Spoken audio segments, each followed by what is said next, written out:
লাহে লাহে লাহে লাহে আঁতৰি যাওঁ সমস্যাই আমাক জুমুৰি দি ধৰে আমি সমস্যাৰ কথা চৰ্চা নকৰোঁ প্ৰিয় দৰ্শক আপোনালোকৰ মনত আছে এটা সময়ত অসমত চাৰিওফালে পিচিঅ আহিছিল মই ট্ৰেণ্ডিং সম্পৰ্কত দুটা কথা ক'ব বিচাৰিছোঁ এটা সময়ত চাৰিওফালে পিচিঅ এজনে পিচিঅ খোলা আৰম্ভ কৰিলে ট্ৰেণ্ডিং আৰম্ভ হ'ল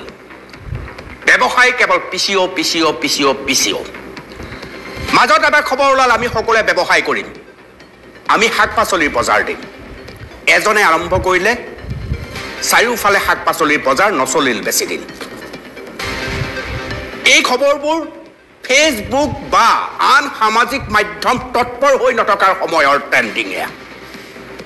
আৰু যেতিয়া সামাজিক মাধ্যম আমাৰ সন্মুখলৈ আহিল আমি লগে লগে বিভিন্ন প্ৰকাৰৰ ট্ৰেণ্ডিং আমাৰ সন্মুখলৈ আহিল যেনে ধৰক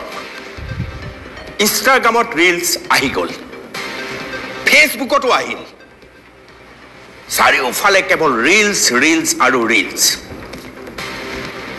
আৰু এতিয়াতো চাব নোৱাৰা পৰিস্থিতি আপুনি নিজেই কেতিয়াবা খং উঠি যায় যে এই ৰিলছ বোলা বস্তুটো বাহিৰে পৃথিৱীত আৰু একো নাই নেকি পোৰ্টেল চেনেল আহিল ইউটিউবাৰ আহিল সকলো ট্ৰেণ্ডত উঠি ভাহি গ'ল এয়াই একমাত্ৰ কিন্তু ট্ৰেণ্ডত কেতিয়াও জাতিৰ ভাষা ৰক্ষাৰ আন্দোলন নাহে ট্ৰেণ্ডিঙত কেতিয়াও আপোনাৰ সন্মুখত থকা জাতীয় সমস্যাৰ বিষয়ে উল্লেখ নহয় ট্ৰেণ্ডিঙত আপোনাৰ ঘৰৰ ওচৰত থকা পথাৰখন শেষ হৈ আহিছে খেতিয়কজন যে মৰিছে এটা দুখীয়া ল'ৰাই যে ভালকৈ পঢ়ি আগবাঢ়িব পৰা নাই এই সম্পৰ্কে কোনো ট্ৰেণ্ড সৃষ্টি নহয় চৰকাৰী মাধ্যমৰ বিদ্যালয় দশক ধৰি চাৰিওফালৰ পৰা শেষ হৈ আহিছে সিমান বুকুখন হাত পৰিছে ঠিঙতো বুকু চাগে হাত পৰিছে ঠিঙৰ সাংবাদিক সাজু হৈ আছে আমাৰ লগত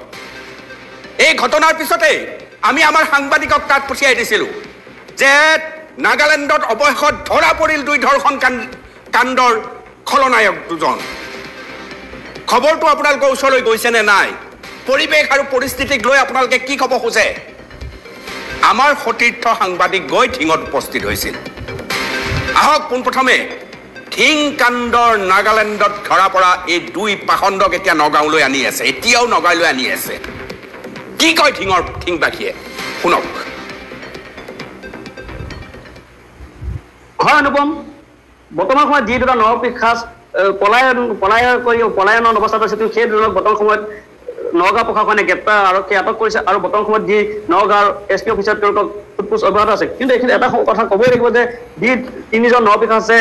এগৰাকী কিশোৰীক ধৰ্ষণ কৰিছিল আৰু ৰাজপথত পেলাই থৈ গৈছিল আৰু সেই কিশোৰীজনীৰ ন্যায় পথত ঢিঙৰ যিসকল মহিলা ওলাই আহিছিল তেওঁলোকক বৰ্তমান আমি মনৰ প্ৰতিক্ৰিয়া জানিম কিন্তু তাৰ আগতে মই এটা কথা ক'ব বিচাৰিম যে বৰ্তমানকৈ যি গোলাপউদ্দিন বা ফৰিদুল খান বৰ্তমান পলাতক অৱস্থাত আছিল যদিও তেওঁলোকক বৰ্তমান সময়ত কিন্তু আৰক্ষীয়ে আটক কৰিছে বৰ্তমান সময়ত সোধপোছ অব্যাহত ৰাখিছে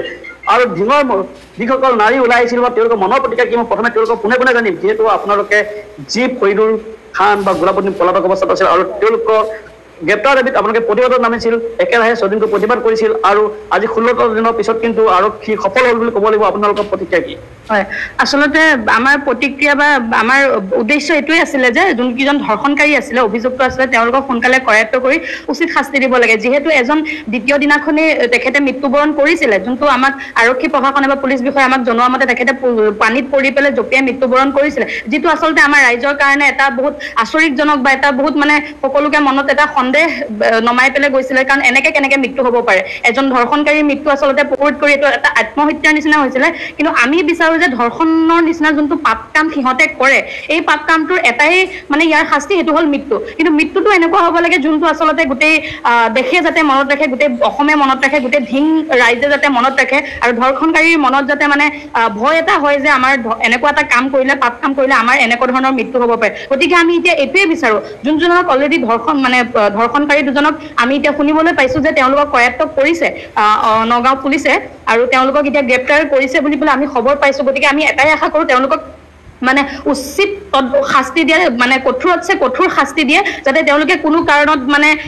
10 বছৰ জেল বা 15 বছৰ জেল হৈ পেলাই সাৰি যাব নালাগে। কাৰণ ধৰ্ষণৰ নিচিনা কাৰ্য এটাৰ অকল শাস্তি মৃত্যুৱে হ'ব লাগে। গতিকে আমাৰ পুলিচ প্ৰশাসন বা অসম চৰকাৰক আমাৰ এইটোৱে অনুৰোধ, তেওঁলোকক ধৰি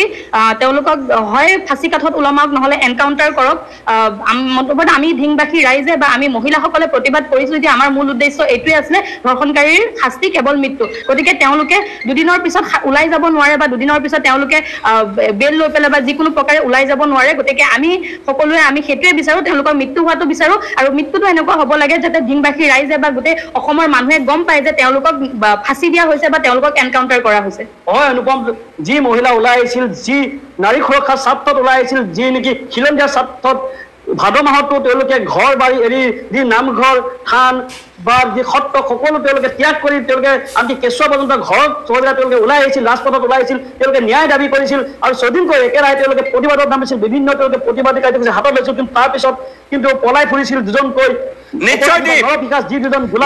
দ্বীপ আৰু ধিঙৰ পৰা উচিত প্ৰত্যুত্তৰো দিছে, যাতে 10 বছৰ 15 বছৰ পিছত এই অপৰাধী সাৰি যাব নোৱাৰে, মৃত্যুদণ্ড যাতে হয়। বহুত বহুত ধন্যবাদ দ্বীপ, বহুত বহুত ধন্যবাদ।